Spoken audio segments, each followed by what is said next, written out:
बिस्मिल्लाहिर्रहमानिर्रहीम। Welcome to our YouTube channel. आज के इस लेक्चर के अंदर हमने पीयूसीईटी एंट्री टेस्ट की प्रिपरेशन के हवाले से कुछ चीज़ें देखनी है कि ये पहला लेक्चर है जिसके अंदर हम बात करेंगे कि आपके पास एंट्री टेस्ट जो है आपने उसकी तैयारी किस तरह से करनी है। पीयूसीईटी का जो एंट्री टेस्ट है उसका पेपर पैटर्न मैं आपको लास्ट वीडियो में बता चुका हूँ। टोटल 35 एमसीक्यूज होंगे आपके पास, एक एमसीक्यू आपके पास 4 मार्क्स का, तो टोटल आपके पास 140 मार्क्स का पेपर है। और ये तकरीबन सारा पोर्शन जो है, ज़्यादातर पोर्शन जो है वो मैथ्स से रिलेटेड है, ठीक है। इसमें आपके पास 35 एमसीक्यूज में से जो पहले 27 एमसीक्यूज है 1 से लेकर 27 तक, वो होते हैं क्वांटिटेटिव रीजनिंग के। अब क्वांटिटेटिव रीजनिंग के अंदर कौन सी चीज़ें आती हैं वो मैं आपको लास्ट लेक्चर में भी बता चुका हूँ। तो आपके पास percent, ratio, proportion, mean, mode, shape, sequence and series, तो ये वो आपके पास टॉपिक्स हैं जो कि क्वांटिटेटिव रीजनिंग में आने हैं। आपने इनको तैयार करना है, ठीक है। तो बारी बारी हम एक एक लेक्चर के अंदर इन सबको बारी बारी हम कवर करेंगे। और इसके साथ साथ आपके पास डेट्स एंड टाइम एडजस्टमेंट किस तरह से है, तो इन्हीं टॉपिक्स में से आपको जो है वो पहले 27 एमसीक्यूज पीयूसीईटी के एंट्री टेस्ट में जो है वो बनते हैं। एंट्री टेस्ट 35 मार्क्स का आपको टोटल 60 मिनट दिए जाएंगे। चाहे आप बीएस आईटी करें, बीएस सीएस या बीएस सॉफ्टवेयर इंजीनियरिंग, तीनों में से किसी भी फील्ड में आप जाना चाहते हैं तो आपका एक ही एंट्री टेस्ट होगा जो कि एक ही दिन में लिया जाता है तमाम बच्चों का। उसके अंदर आपके पास 35 एमसीक्यूज, 140 मार्क्स का पेपर। अगर आप एक एमसीक्यूज ठीक करते हैं तो आपको 4 मार्क्स मिलेंगे। अगर आप कोई गलत करते हैं तो आपकी कोई नेगेटिव मार्किंग नहीं है। और अगर आप कोई एमसीक्यूज खाली छोड़ देते हैं, यानी उसके ऊपर कोई टिक नहीं लगाते किसी भी ऑप्शन के ऊपर, देन आपको 1 मार्क्स जो है वो फ्री का दिया जाता है, ठीक है। तो इसके अंदर आज हम क्वांटिटेटिव रीजनिंग का लेक्चर स्टार्ट करेंगे। तो उसमें सबसे पहले जो आज टॉपिक हम पढ़ेंगे वो होगा परसेंट के हवाले से, ठीक है। तो आगे फिर कल रेशियो पर क्वेश्चन और साथ में फिर बाकी लेक्चर्स जो है वो आहिस्ता आहिस्ता हम कवर करते जाएंगे। तो आपको ज़्यादा डीपली नहीं लेके जाऊंगा, जितना आपने करना है, यानी जितना आप करके एमसीक्यूज अपने तकरीबन ठीक कर लेंगे सारे, उतना ही मैं आपको बताऊंगा, ज़्यादा डेप्थ के अंदर नहीं लेके जाऊंगा। तो आप लास्ट तक बड़े ध्यान से देखिएगा। पर्सन का टॉपिक जो है आज की इस वीडियो के अंदर हम सिर्फ कवर करेंगे। तो सबसे पहले देखते हैं कि परसेंट के जो डिफरेंट इसके यूज़ है वो कहाँ कहाँ है। सबसे पहले इस चीज़ को हम डिस्कस कर लेते हैं। जी, तो सबसे पहले हमने परसेंट का टॉपिक देखना है, ठीक है। तो परसेंट का आपको साइन भी पता है, परसेंटेज, और यहाँ पर आगे आप उसको क्या करते हैं, सिंपली ओवर 100 लिख देते हैं परसेंटेज के साइन को ख़त्म करके।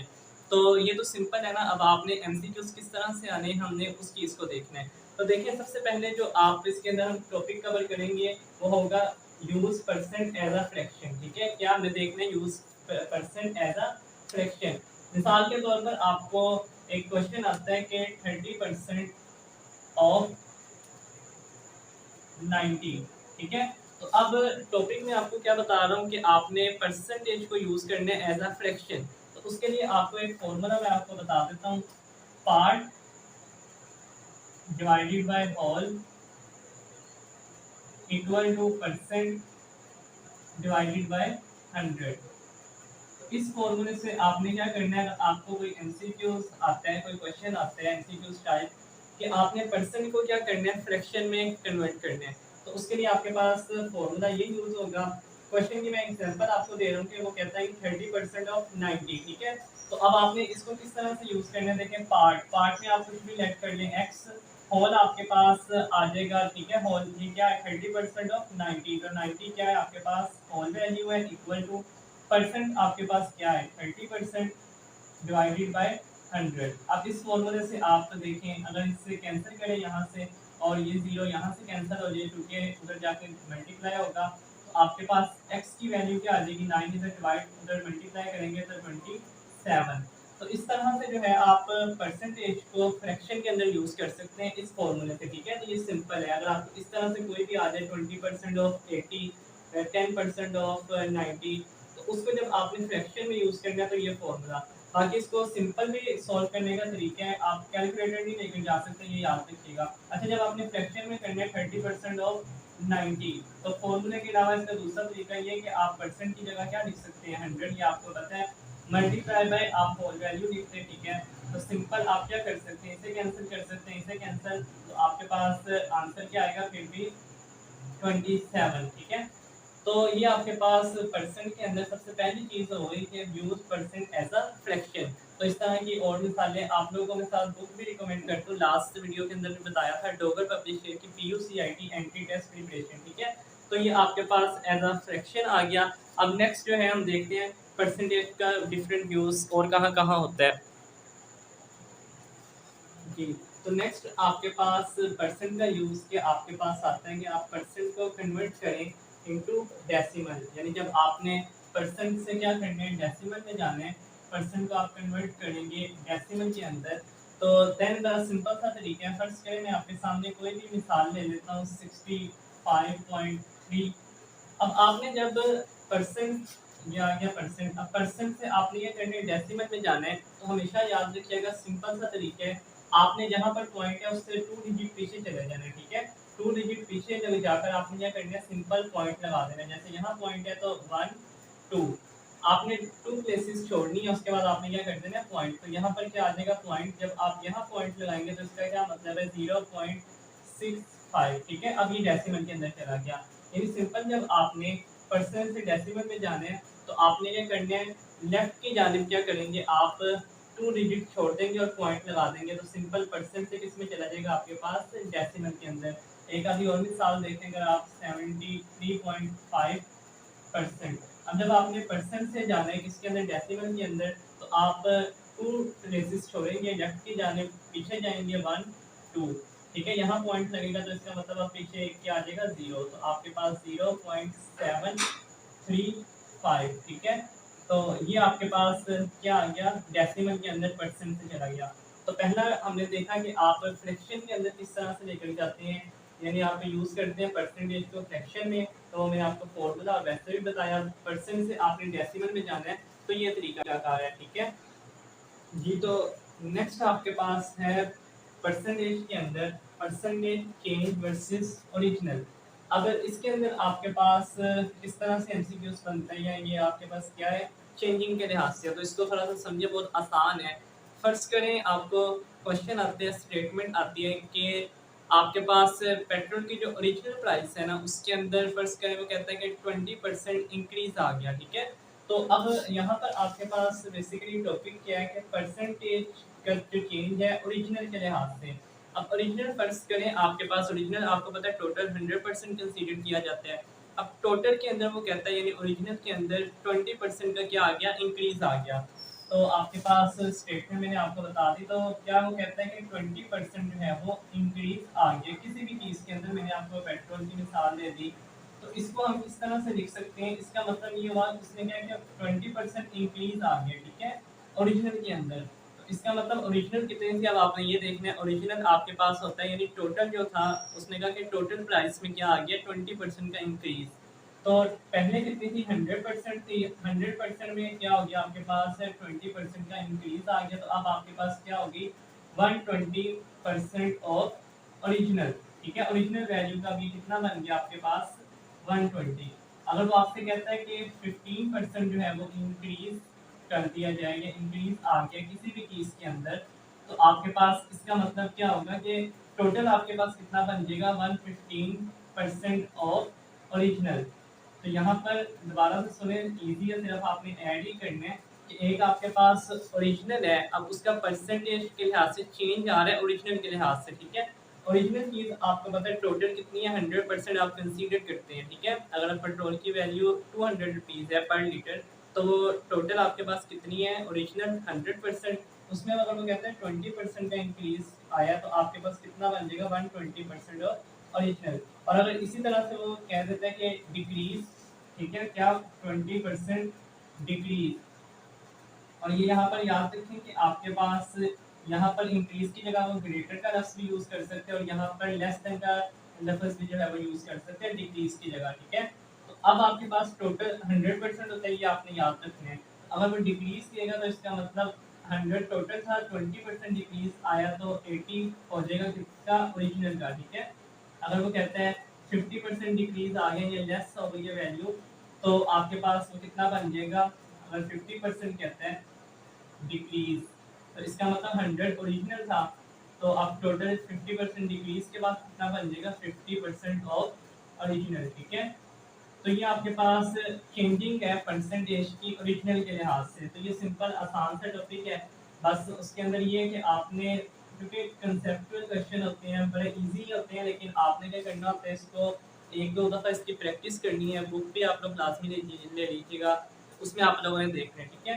तो अब परसेंटेज का हमारे पास हमने फ्रैक्शन के लिहाज से देखा, उसके बाद आपको मैं ओरिजिनल के लिहाज से चेंज बता रहा हूँ, ठीक है। और उसके बाद मैंने आपको बताया कि आपने अगर परसेंटेज से डेसिमल में जाना है तो आपने 2 डिजिट के चले जाना है, पीछे चले जाना है, ठीक है। और अगर आपने डेसिमल से परसेंट में जाना हो तो फिर आप राइट जानिब पर मूव करवाएँगे 2 डिजिट को, ठीक है। मैंने आपको परसेंट से डेसिमल में बताया, लेकिन अगर डेसिमल से आपने दोबारा परसेंट में जाना है तो आप राइट जानिब पर क्या करेंगे, मूव करेंगे। लास्ट इसके अंदर हमारा टॉपिक है परसेंटेज, फिर हमारा कंप्लीट हो जाएगा टॉपिक। अब मैं आपको वो बता देता हूँ सक्सेसिव चेंज के लिहाज से।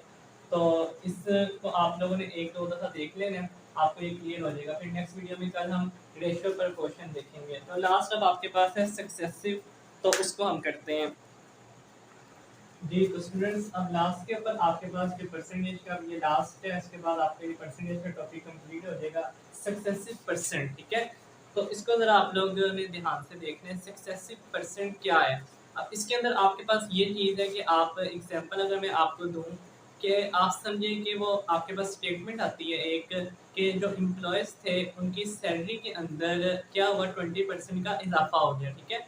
अब उसके बाद वो कहता है कि कुछ दिन गुजरने के बाद 5% इज़ाफ़ा और कर दिया गया, ठीक है। अब ये सक्सेसिवली जो आपके पास इंक्रीज़ आ रहा है, वो कहता है कि ये जो कितना इंक्रीज़ आया, नेट इंक्रीज़ कितना है, ये आपने निकालना है। तो आपने दोनों को ऐड नहीं करना, आपके पास मैथ के अंदर जब आपने नेट इंक्रीज़ निकालना होता है सक्सेसिव परसेंटेज के लिए, तो आपके पास एक फ़ॉर्मूला यूज़ होता है x प्लस वाई, ठीक है। देखिए आपके पास सक्सेसिव परसेंट का क्या मतलब है कि आपके पास पहले एक चेंज आया, ठीक है। मतलब एक सैलरी में उसने कहा 20% क्या हो गया, इज़ाफ़ा हो गया, तो वो आपके पास पहली दफ़ा था, तो उसे आपने क्या नाम दे दिया, x का। फिर वो कहता है कि कुछ देर के बाद 5% जो है वो दोबारा से इज़ाफ़ा कर दिया गया, ठीक है, सैलरीज़ के अंदर। तो इसका मतलब अब दूसरी दफ़ा इंक्रीज़ आया, तो उसको हमने दूसरे को जो नीड करना है आपके पास यहाँ पर y से। फिर उसके बाद आपके पास फ़ॉर्मूला टोटल किया है कि x प्लस वाई, एक्स से मुराद है पहली दफ़ा जो इंक्रीज़ आएगा, ठीक है। जो भी आपके पास स्टेटमेंट दी होगी उसमें जो पहला उसने यूज़ किया होगा वर्ड, कि जो भी इंक्रीज़ आया या डिक्रीज़, वो वैल्यू को आपने एक्स के अंदर पुट करना है। फिर उसके बाद अगर वो कहता है कि 5% या 10% जितना भी चेंज थोड़ी देर के बाद फिर आ गया सक्सेसिवली, तो वो आपके पास सेकंड वैल्यू यहाँ पर पुट हो जाएगी, ठीक है। फिर प्लस इन दोनों का आपने प्रोडक्ट करवाना है, इसको डिवाइड करवाना है 100 से, और आपके पास बाहर पोल में क्या आ जाएगी, परसेंटेज आ जाएगी। अब मिसाल मैं आपको यही दे रहा हूँ कि आपके पास सैलरीज थी जो एम्प्लॉयज़ की, उसके अंदर 20% जो है वो इजाफा किया गया, ठीक है। तो इसका मतलब 20% इजाफा किया गया, तो एक्स की जगह क्या लिख देंगे, 20। अच्छा, अब यहाँ पर फीसद का साइन यानी परसेंटेज का साइन नहीं लगाना फॉर्मूले के अकॉर्डिंग, क्योंकि परसेंटेज यहाँ होल पे बाहर लगे, तो अब अंदर इनके साथ अलग-अलग लगाने की ज़रूरत नहीं है। अच्छा, फिर वो कहता है सक्सेसिवली जो है वो थोड़ी देर के बाद या कुछ दिनों बाद दोबारा से इजाफा कर दिया गया, और वो था 5%, ठीक है। तो इसका मतलब प्लस, अब सेकंड के लिए वाई हमने यूज़ किया, तो सेकंड आपके पास क्या है, आपके पास है 5, ठीक है। परसेंटेज लगाना मैं फिर बता रहा हूँ, प्लस अब x आपके पास क्या है 20, और y आपके पास क्या है 5, और डिवाइडेड बाय 100, और बाहर आप क्या लगा देंगे, परसेंट, ठीक है। तो इसको आप सॉल्व कर लें, क्योंकि ये देखें 20 को 5 से करेंगे 100 आ जाएगा, तो 100 से क्या हो जाएगा, फिर आपके पास कैंसल, यहाँ करके देखें 20 प्लस 5 प्लस 20 इंटू 5 आपके पास क्या हो जाएगा, 100 डिवाइडेड बाय 100, ठीक हो गया। तो इसको आप लोग क्या करें, कटिंग करें यहाँ से, तो ये क्या बचा 1, तो ये आपके पास कितना बन जाएगा 20 प्लस 5 प्लस 1, तो इसका मतलब ये आपके पास आ गया 26%, ठीक है। तो ये आपके पास जो सक्सेसिवली इंक्रीज आया था सैलरीज के अंदर या किसी भी चीज़ के अंदर, वो आपको स्टेटमेंट के ऊपर डिपेंड करता है, ठीक है। तो आपने इस फॉर्मूले के जरिए से क्या करना है, एक्स में आपने पहली वैल्यू, वाई में दूसरी वैल्यू पुट करनी है, उन दोनों का प्रोडक्ट और डिवाइडेड बाय 100, तो आपके पास फाइनल रिजल्ट आ जाएगा जो नेट उसका जो चेंज आया है, ठीक है। अब अच्छा फ़र्ज़ करें आपके पास डिक्रीज़ भी आ सकता है, दोनों दफ़ा डिक्रीज़ भी आ सकता है, या एक दफ़ा इंक्रीज़ आ सकता है, एक दफ़ा डिक्रीज़। तो बात को ख़त्म करता हूँ यहाँ पर। अगर वो कहता है कि आपके पास सैलरीज़ के अंदर 20% जो है इज़ाफ़ा किया गया, कुछ देर बाद या कुछ दिनों के बाद 5% जो है वो कमी कर दी गई। तो अब यहाँ पर डिक्रीज़ का लफ्ज़ आ जाएगा या जहाँ पर कमी हो जाएगी वहाँ पर आपने माइनस लगा देना है। अब यहाँ था दोनों तरफ सक्सेसिवली चेंज आ रहा था, इंक्रीज़ आ रहा था, तो आप दोनों के साथ प्लस का साइन लगाएँगे। अगर फ़र्ज़ करें आपके पास फ़र्ज़ कर लिया कि क्या आ जाता है यहाँ पर एक्स, फ़र्ज़ करें वो कहता है कि आपके पास पहले 20% इज़ाफ़ा किया गया सैलरीज़ के अंदर, फिर क्या कर दिया गया, कमी कर दी गई। तो जहाँ पर भी कमी का लफ्ज़ आएगा तो आपने फिर क्या करवा देना, वो सेकंड वैल्यू माइनस। अब यहाँ पर सेकंड में कमी का लफ्ज़ यूज़ हुआ था तो फिर माइनस कर देंगे। अच्छा, अगर वो कहता है कि पहले जो है यानी पहले स्टार्ट ही वो ये करता है कि डिक्रीज़ आया सैलरीज़ के अंदर 20%, तो फिर आप अगर उसने पहले के साथ डिक्रीज़ किया तो यहाँ पर माइनस एक्स आ जाएगा। यानी यहाँ पर भी डिक्रीज़ का लफ्ज़ आ रहा है, यानी अगर वो कहता है कि स्टार्टिंग में जो है वो सैलरीज़ जो थी डिक्रीज़ कर दी गई जितने भी फ़ीसद, तो अब पहला स्टार्टिंग में आपने एक्स लेना है तो एक्स के साथ माइनस आ जाएगा, यानी जहाँ डिक्रीज़ हुआ वहाँ माइनस आ जाएगा। और ऐसा भी हो सकता है कि पहले डिक्रीज़ हो जाए फिर इंक्रीज़, फिर वो कहता है कि कुछ दिनों के बाद इतने फ़ीसद इज़ाफ़ा हो गया, तो अगर सेकंड में वो इंक्रीज़ कर रहा है तो फिर आप वाई के साथ क्या कर देंगे, प्लस लगा देंगे। और जिसके साथ आपने माइनस या प्लस आ रहा है सेम उसी तरह आपने जब उनका प्रोडक्ट करवाना है तो वहाँ पर भी फॉर्मूले में यहाँ क्योंकि माइनस था दूसरे में, तो यहाँ भी आपके पास फिर माइनस ही आएगा, ठीक है। तो ये आपके पास क्या है, फॉर्मूले के अकॉर्डिंग मैं बता रहा हूँ, वाहिद परसेंट। तो ये उम्मीद आपको समझ लगती होगी कि अगर वो कहता है कि सैलरीज के अंदर 20% कमी कर दी गई, तो देन तो आप क्या करेंगे, यहाँ पर माइनस लगाएंगे, अगर यहाँ लगेगा तो फिर यहाँ भी लगेगा। फिर वो कहता है कि आपके पास कुछ दिनों के बाद जितने भी फीसद वो के इज़ाफ़ा कर दिया गया, अगर इज़ाफ़ा कर दिया गया तो फिर आपके पास यहाँ क्या आ जाएगा, प्लस। अगर यहाँ प्लस है तो यहाँ भी प्लस, ठीक है। अब ऐसा भी हो सकता है दोनों दफ़ा पहले कमी हुई उसके बाद सक्सेसिवली थोड़े दिनों बाद फिर कमी हो गई, तो फिर जिस तरह इंक्रीज़ हुआ था दोनों दफ़ा तो प्लस, दोनों दफ़ा डिक्रीज़ होगा तो दोनों दफ़ा माइनस, अगर एक दफ़ा इंक्रीज़ एक दफ़ा डिक्रीज़, तो जहाँ पर डिक्रीज़ वहाँ पर माइनस, जहाँ पर इंक्रीज़ वहाँ पर प्लस, ठीक है। तो ये छोटी-छोटी चीज़ें होती हैं जिनको आपने ज़हन में रखना होता है, क्योंकि कैलकुलेटर वगैरह आपने यूज़ नहीं करना। टाइम आपके पास 1 घंटे का होता है, ये बहुत ज़्यादा टाइम है, सिर्फ़ आपके पास 35 एमसीक्यूज़ हैं, ठीक है। बुक मैं आपको रिकमेंड कर रहा हूँ, डोगर पब्लिशर की, वो ले लीजिएगा। अगर आप कोई अकेडमी वगैरह जॉइन करना चाहते हैं तो स्टार अकेडमी यहाँ पर आपके पास आप जॉइन कर सकते हैं, नवीद मजीद कर सकते हैं। तो नेक्स्ट लेक्चर के अंदर कल इंशाल्लाह हम रेशियो प्रोपोर्शन देखेंगे। उसके बाद इस वीक के अंदर जो है हम इंशाल्लाह इसको ख़त्म करने की कोशिश करेंगे। फिर उसके बाद एनालिटिकल रीजनिंग का टॉपिक है, उसको भी तकरीबन 1 हफ्ते के अंदर हम कवर करेंगे। उम्मीद करता हूँ आपको लेक्चर पसंद आया होगा। अल्लाह पाक आप सबको कामयाबी अता फरमाए। हम मिलेंगे आपसे नेक्स्ट लेक्चर के अंदर। अल्लाह हाफ़िज़।